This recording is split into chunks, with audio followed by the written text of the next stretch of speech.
Ow, ow, ow. My freaking hand hurts. Ow, ow, ow. My freaking hand hurts.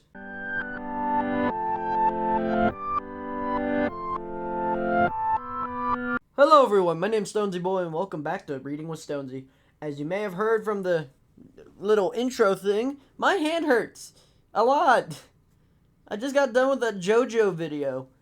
Why do games have to fight with keys? Seriously, my pinky is killing me. They're never that close together. I really need to do hand exercises better. Like, I've been doing some with the squeezy thing, but I've been only...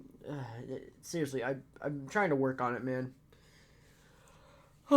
Anyways, welcome back to Reading with Stonesy. Today's a fairly short episode. We're only reading 17 pages, if I know my math, which I do. Sorry, it's already a minute into the video. I'm sorry, it's just I'm in so much pain today. So, without further ado, let's get going with Chapter 4, Fire and Ruin.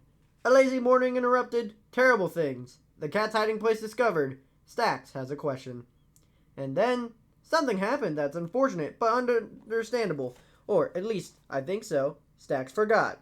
Oh, he didn't forget for the rest of the day, or the next. In fact, he was agitated much of the time in both of those days.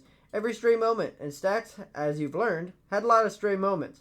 His thoughts turned to Fueg Tempero, and how rude he'd been. What a nuisance his associates would doubtless prove to be. And what a nature of his proposed business might be. Whether doing business with Fueg might mean having to put up with him as a frequent visitor, and why he had to put up with all visitors at all. And even thinking about all of that was more than Stax could bear. But the next day, Stax planted a drift of cornflowers on the ridge above the alley of birches, and was pleased by the splash of blue that hit the hillside. The day after that, he fixed the cracked board on the boat dock while Coal, Lapis, and Emerald snoozed on their backs and their bellies pointed up at the sun. And on such a nice day that Stax thought a disagreeable visitor only 3 or 4 times. And the day after that, Stax trimmed back the shaggy birches and hardly thought of Fueg at all. On the 4th day after Fueg's visit, Stax couldn't think of anything he needed to do. He entirely forgot about the flower pots and expedition to fetch clay. So, he spent the morning fishing from the dock while his cats meowed encouragement when they spent the afternoon puttering in his father's library. Stax was used to being reminded about his business appointments by the stonecutter office, which would send a messenger out to the estate prevent from an important visitor from finding Stax, say, mucking the cow pen. No, really, that's happened not once, but twice. But Stax had never gone to the office to warn them about Fueg because thinking about Fueg upset him too much. So no one there thought about the possibility of a return visit, or warned Stax that something bad might happen. Stax forgot, and the next couple days slipped by, tranquil and torpid, and free of not just the trouble, but even the thought of it. A week after Fueg's visit, Stax was sitting by the little table at the end of the boathouse dock.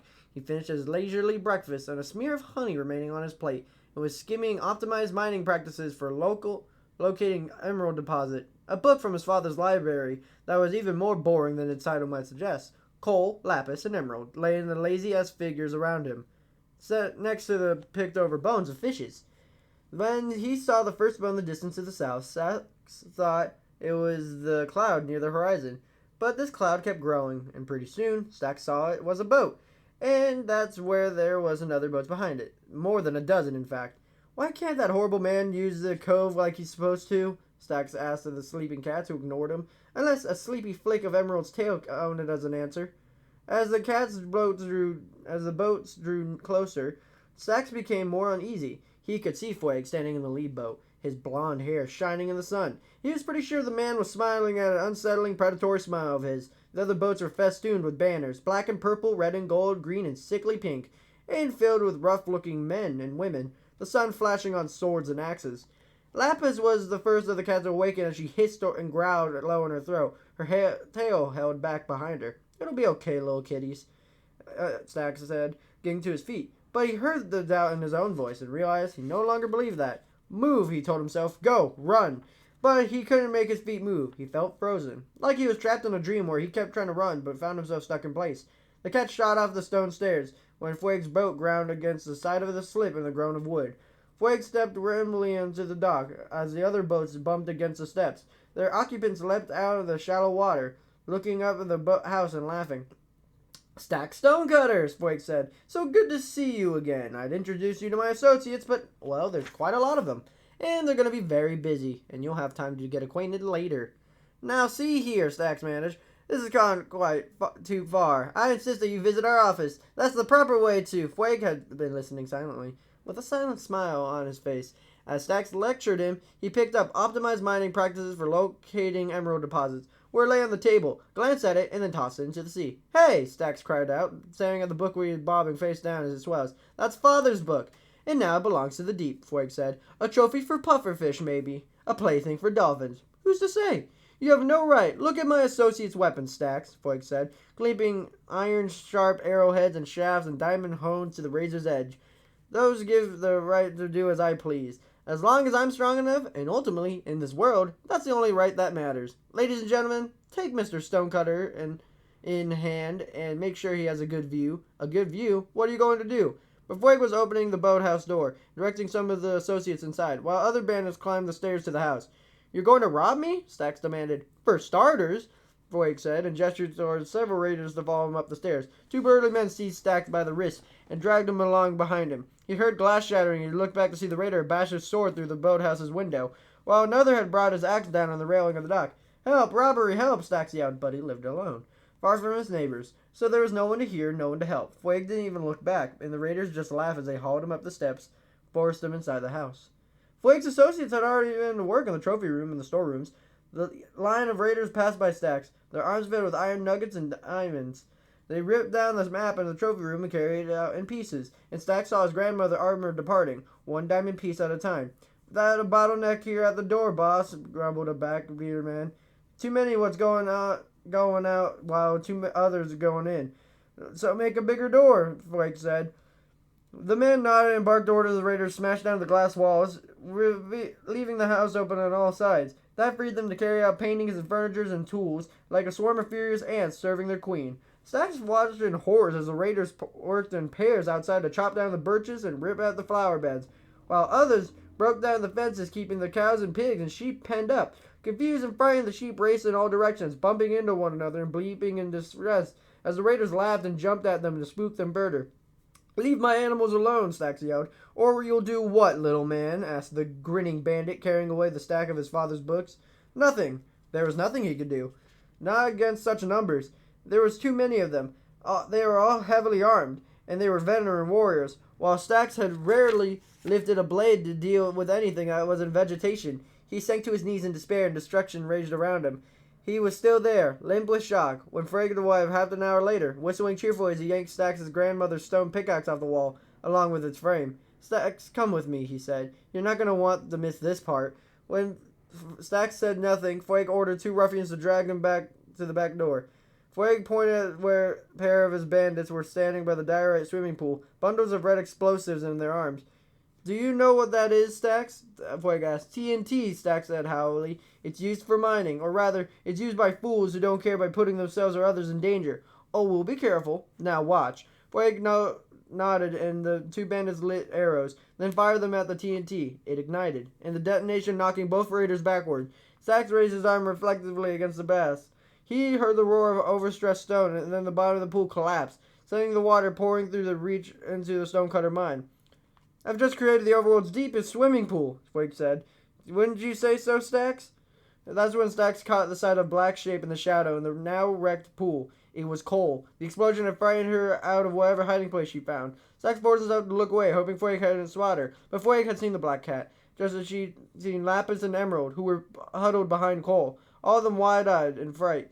He gestured to the raiders. "No," Stacks cried out. "Don't do what you want to me. Do what you want to the house, but don't hurt my cats. They've done nothing to you." "Well, neither have you," Fueg said. One of the raiders crouched down and reached through the cracks with a wide smile on his face and made a pss noise in excitement. But Stacks opened his mouth to yell a warning, only to have Fueg clamp his hand over it. "Stacks," he said middly, wagging a finger. "That's cheating." Stacks stared in horror as his cat shrank back in the raider's outstretched hand. Silently, he begged them not to fall for the trick. They hesitated, uncertain, and then Cole hissed and spat. A moment later, all three cats had shot up and cracked diorite stairs and vanished into the shadows of the garden. Stax closed his eyes with relief before he could shrug. Our work is almost done anyway, he said. In fact, it's time for the finale, Stax. They dragged Stax out into the yard, now marred by pits and littered with broken birch limbs. He watched as the raiders bashed down the diorite and granite walls and tore up the stairs. Animals had fled or been carried away. The fountain had shattered and before the fences had been toppled. That ought to do it, Fueg said. Set the rest on fire. The raider poured lava from a bucket into the center of the living room, then hurried out. The remains of the carpet caught fire. Fueg nodded and marched away down the sandstone steps. The planks in the dock were floating in the water, and the little trim boathouse was burning, roofless shell. The boat sat low in the water, overloaded with goods pillaged by the stonecutter estate. At Fueg's orders, Stax was forced into one of the boats and made to sit by a big, black-bearded ruffian on the oars. The man was wearing Stax's third favorite shirt, the yellow one with the red dragons on it. Comfy, Stax? Fueg asked. I hope so. We have a long journey ahead of us. Stax looked at Fueg and found his face outlined with the burning boathouse, a red halo of fire. It was twilight, and bright cinders were drifting through the air like little stars. Why? He managed to ask. You know, everyone wants to know that, Fueg said, and then he shrugged. It's funny. Stax stared at Fueg, waiting. It wasn't until bandit leader climbed onto the boat as he realized that there wouldn't be more. Fueg had given him the only answer he was going to get. Chapter 5. Into the Unknown. An inhabitant of the ice. A journey through rough seas.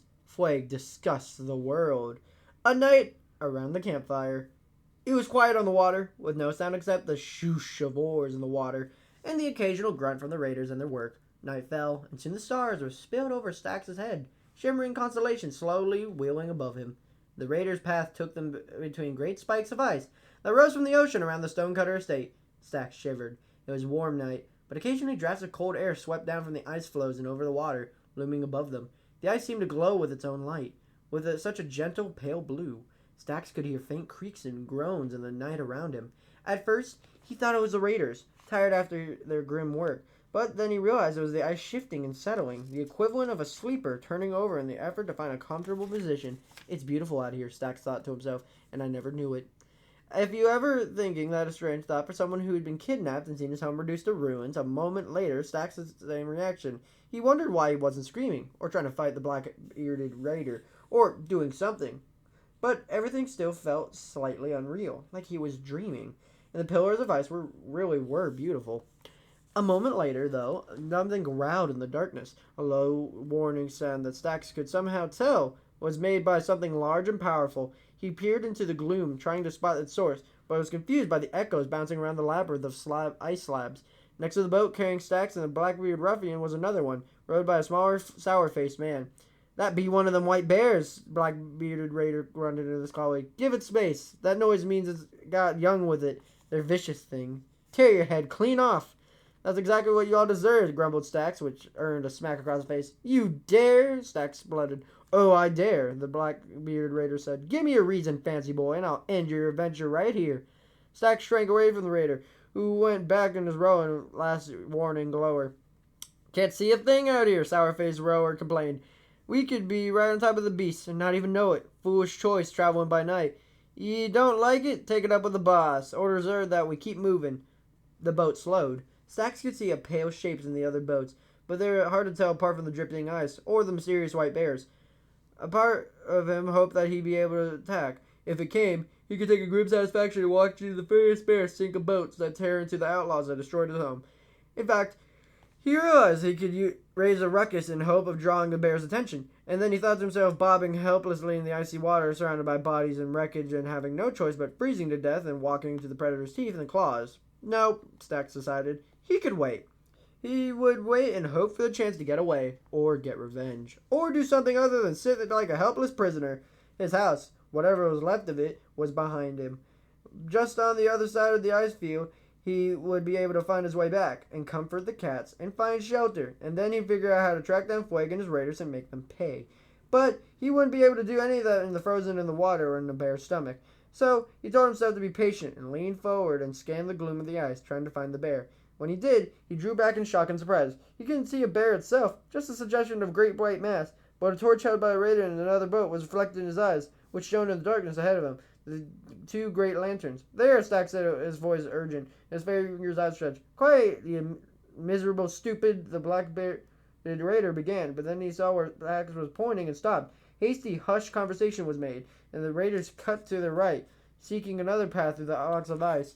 Stacks kept his eyes fixed on the bear, and the great eyes remained fixed on him, the huge beast growling continuously until the boats were past it. The boats made a slow progress through the labyrinth, and eventually Stacks felt his eyelids drooping. His chin began to sag into his chest, and finally he fell into the fitful, uncomfortable doze. The night passed that way, interrupted by brief glimpses of dark water around him, the ceaseless stars above him. Stacks woke up completely, and then the boat scraped across the sand and gravel, grinding to a halt. Someone was shaking him roughly. It was the black-bearded raider, and he looked weary and mean after the night's work on the oars. "Oh, yeah. Out ye," the man snarled. "No time for freeloaders." Blinking, Stacks found himself on the bleak gray shore beneath the bluff of exposed dirt. Above the dirt were gray mountains rising into the clouds, tinged by pink by the dawn.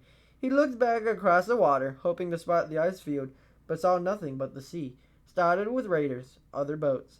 "Where are we?" he asked dolefully. His neck hurt abnormally from being slumped on a boat all night. Salt had left his eyes stinging and his clothes stiff. His wrists were raw and chafed from being bound. His raiders just ignored him, barking out orders. A few clambered up the bluff, axes in hand, and chopped down trees. They let Stacks walk in a small circle on the beach, trying to work the stiffness out of his legs. "Well, good morning, Stacks," called a cheerful voice. Stacks looked over and saw Fueg grinning from his own boat, beneath the black banner. "Dangerous seas ahead," Fueg said. "You don't get seasick, do you?" Stacks felt his anger rise up, but before he could yell or make a rush for Fueg's boat, helplessness seemed to overcome him, and suddenly his arms and legs felt impossibly heavy. "That's right. You don't know if you get seasick," Fueg said, "because you've never been anywhere." "I guess we'll find out, won't we?" "Question, boss," grumbled the black-bearded raider. "What is it, Miggs?" "Can we camp here?" Miggs said, wiping his dirty hands that was no longer Stacks' shirt. "My rowers are tired and could use a rest." "No," Fueg said immediately. "These waters are crawling with drowned, and those things are lurking, or things aren't far behind. If we make a good time, we can camp tonight." "But, boss," Miggs began. "I said no," Fueg said sharply. "Presumably, you understand what no means." Fueg signaled his own rower. They began to pull soon in his boat and dwindled a pale dot against the gray sea. "You heard the boss. Hurry it up," Miggs yelled, and the raiders came back down the hill carrying chunks of timber. He turned his baleful gaze on Stacks. "As for ye, back in the boat. I'm tired of rowing you around while you sit there and do nothing." He gave Stacks a shove in the back, hard enough till he almost fell. "So just leave me here then," Stacks said. A little spit of land looking grim and uninviting, but anything was better than whatever Fueg and his raiders had in mind for him. "I've nothing else you can steal, and I'm just slowing you down." "Wish I could," Miggs growled. "But the boss says otherwise. He's got plans for you, fancy boy." The other raiders began to laugh, a sound that Stacks didn't like at all. Miggs' boat joined the line of craft rowing across the dark gray sea beneath the low sky and the clouds of the old iron. The sun shone wanly through them, and Stacks shivered. Dark clouds hid the sun and began to rain. "Don't you dare lose sight of the next line of boats," Miggs yelled across the water, and the swallow-faced man, his muscles straining in the oars. "We'll be lost out here forever." The boat lurched sideways, and Stacks slipped off the bench. He huddled at the bottom of the boat, immediately soaking his legs and rear end. Within minutes, he was violently sick, heaving and spitting. The swallow-faced man laughed, and Miggs glowered at him. "Stick to your rowing, Kivak," he growled. He gave Stacks a look of disgust, and he was too busy to do anything else. When Stacks' stomach had finally empty, he groaned and clung to the bench, only half conscious. After an hour or so, he was able to drag himself back up to the sitting position. He remained there, wet and miserable. As the boat spent hours crawling through the water, the sun shone dully near the horizon, right of the boat. Stacks supposed he meant they were going south, and tried to remember where the sun had been various times during the journey, but it was hopeless. A jumble of impressions and brief glances, he had no idea where they were, or the path they'd taken from the estate. They could have been anywhere. They were heading for an island, he saw now, a spit of beach in the middle of this emptiness. He could see torches moving back and forth across it, and boats on the shore. Miggs' boats ground to a stop, and he and Kavak dragged the Stacks out of the back of his shirt, leaving him on his knees in the grit and muck. Stacks forced himself to stand up, but the land seemed to be heaving up and down, like he was still in the boat. Disoriented, he staggered a couple of blocks up the beach and half sat, half collapsed on the sand.